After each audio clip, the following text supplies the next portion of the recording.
Ladies and gentlemen, boys and girls, my name's Benson. What's yours? For today's video, you can just hit play and kind of listen. If you want to take a look at some of the pictures and stuff that are the face of this video, please, by all means. They're going to be people who have faced some kind of police brutality and lost their life. Some of them kind of really hit home. But this is the second interview for my series, a conversation with the Southern Black community. Today's guest preferred not to do a on-camera interview and just wanted to kind of do a voice interview with me, which I was totally grateful and thankful that they were able to even do that. So without further ado, here is the second interview for a conversation with the Southern Black community. All right, so let's go to the first question. So what does being Black mean to you? Being Black to me means, in a sense, a privilege, a honor, just on the simple fact of what my ancestors provided for this country and the road they paved to make a way for myself and my family and everybody, with that's my same ethnicity, it's just I can just consider it an honor, I mean, we're dealt different cards, but at the same time, I feel like I love being Black. Cool. What does being Black and living in America mean to you? Being Black, living in America, in a sense, I guess it's just the ideals that America is about. In a sense, it seems like still in 2020, equality, it doesn't, the ideals doesn't pertain to Black folks in a sense, because I guess the civil issues that we still currently having to address in the climate and society today. So, I mean, being Black, I mean, it's still, we've come a long way as far as the society in America, but I still feel like it's still hurdles and that we still have to get around and address. So would you say with the living in America part, does it make it hard sometimes to be able to take pride in being Black? I feel in certain cases it does. It does seem like, in the sense that Black folks, we can't really, we love America because of what we've done so much for this country. Like, I had my father served in the country, so the military has been great to my family. So we're proud to be Americans, but in the same sense, even after all the contributions that we have made for this country, it still seems as though like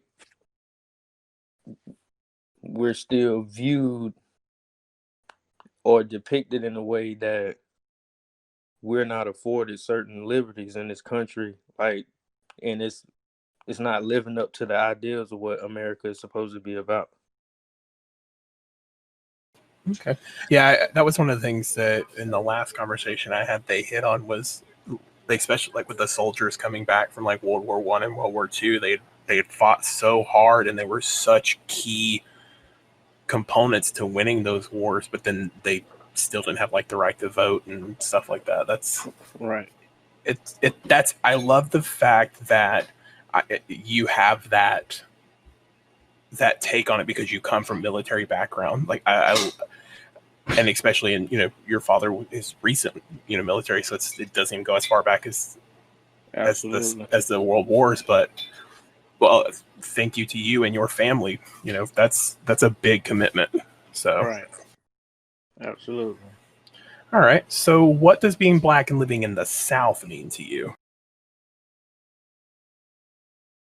Being black living in the South, I can honestly say is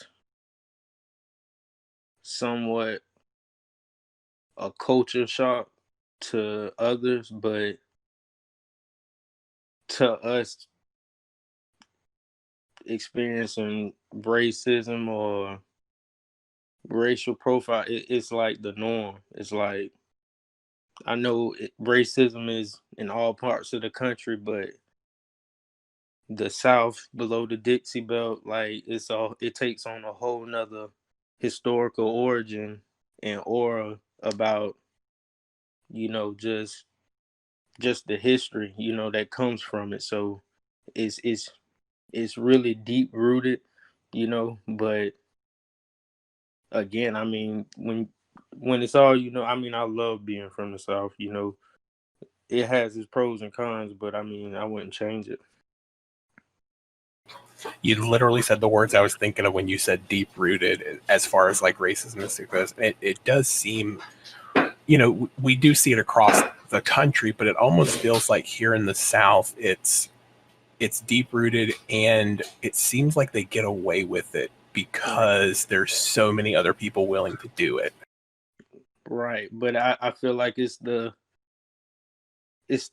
history behind it, because it's like, again, my ancestors they were on the receiving end of it, and then I have white friends, so some of them may feel like, well, this is my heritage, what, and to a certain degree, but I feel like in certain cases, in certain areas, it's so deep rooted that again, it's a lot of people that turn the blind eye to it. Like a lot of covert racism, and not realizing you've been experiencing it for so long until you get to an age where you're knowledgeable of certain things, and you just the feeling that comes with it, like you know that it's not right. Like, it's just, I don't know. It's definitely a different experience. Having lived in the Midwest and been out west, and just realizing how, just like culturally, how the people are, their mentality and their way of living is like they're light years ahead of like people that live in the southern region. Just that was just my experience.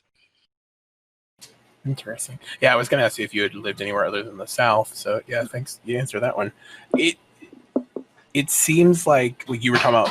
You know, you've got white friends who they talk about this it being their history and stuff. But I think the issue too is that they only look at it from a good standpoint, and they seem to forget the evils committed within the history.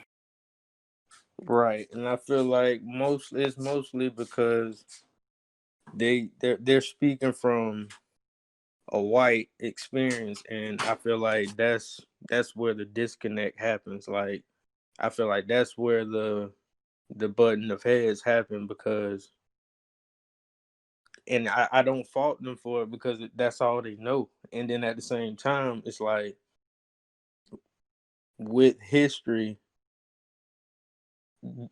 you're now talking about erasing hundreds and hundreds of years of history, and I could see how that could rub some people the wrong way as far as their heritage. But I mean,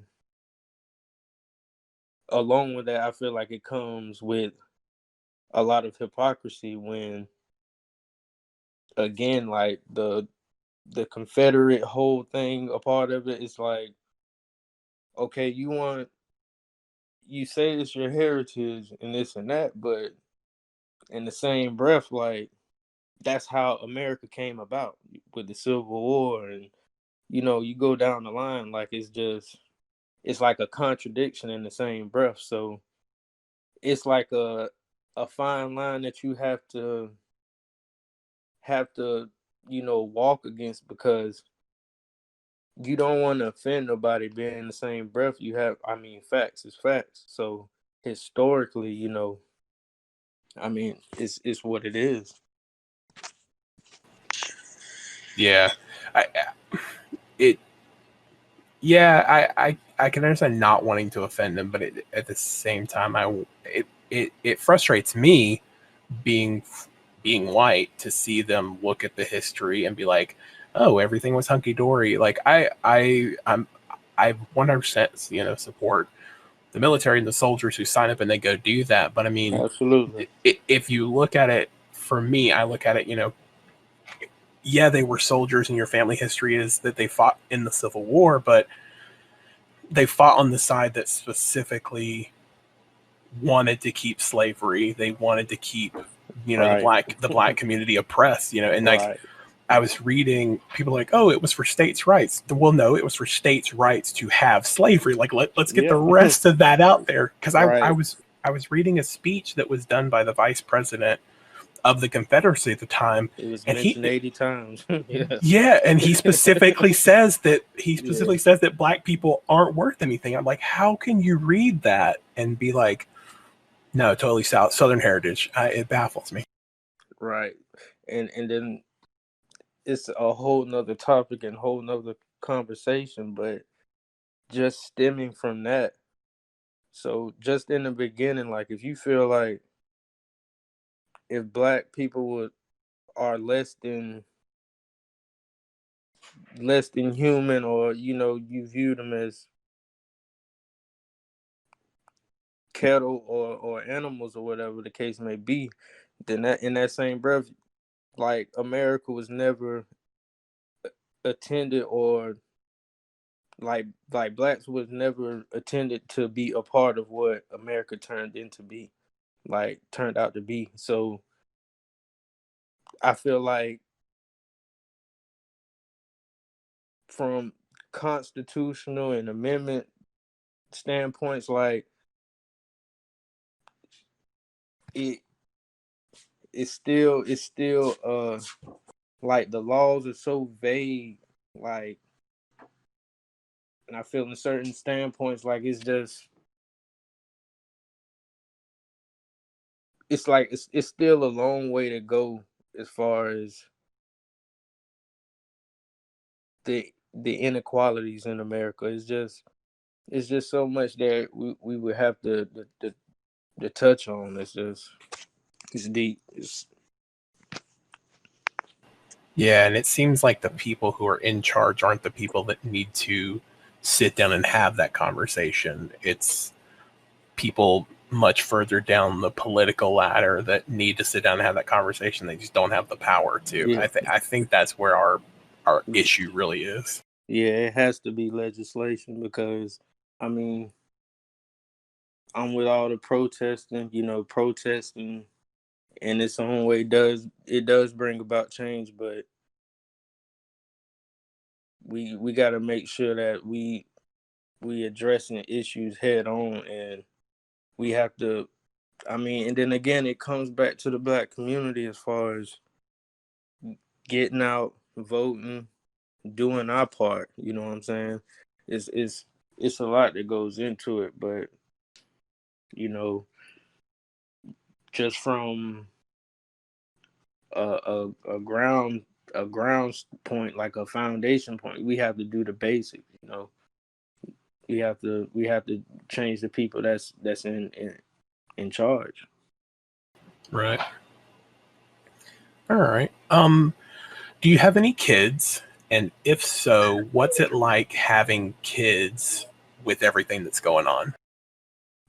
I do not have kids, but I do have a few godchildren that I'm involved in their life, um, on a regular basis, and just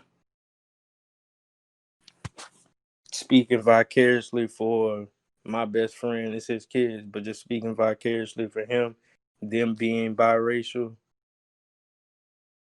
the climate that we live in, even though they're biracial, and if you look at them, you wouldn't believe that they were biracial, but just knowing that they're growing up in a climate that they're still having to deal with issues that my parents deal with, and my parents dealt with, and my parents that what they dealt with. So it's just, it's kind of scary knowing that you have to have certain talks with them, or try and help them understand that, like, hey, you have to carry yourself in a certain manner to where, you know nothing nothing won't go wrong when you encounter a police officer, or any kind of official like that. So it's definitely eye opening, and it has you thinking, like, where the society really headed, like. Yeah. I will say, so you're the second person who in this mentioned godchildren, and I have to say, like, listening to the two of you talk about your godchildren, it's very touching and endearing to me how involved the Black community is with their godchildren. Like, their children, but then how much of a role they take in their godchildren. Because we've picked godparents for our kids before, and they didn't want to have anything to do with them, and so we ended up, kind of like taking that away or taking that back, and we've been Right. trying to find godparents for our kids. But I love how, and we talked about this too, like how much love the Black community has for just everybody. And so that right there is just inspiring to hear. Like, I'm like, man, I need godparents for my kids, and it's Right. to hear you say I don't have kids, but I have godchildren, and this is how it, like, that to me that's very cool. I love how much love the Black community just has. It's just such a beautiful thing. Absolutely, man. I think I think that's more of the culture thing. Like, I come from a big family. Like, my dad has 12 siblings. My mom has like 7 or 8. So I have a big family on each side, and I mean, coming up, like, that's, the saying, it takes a village to raise a kid. I feel like that's the mentality of a lot of Black people that,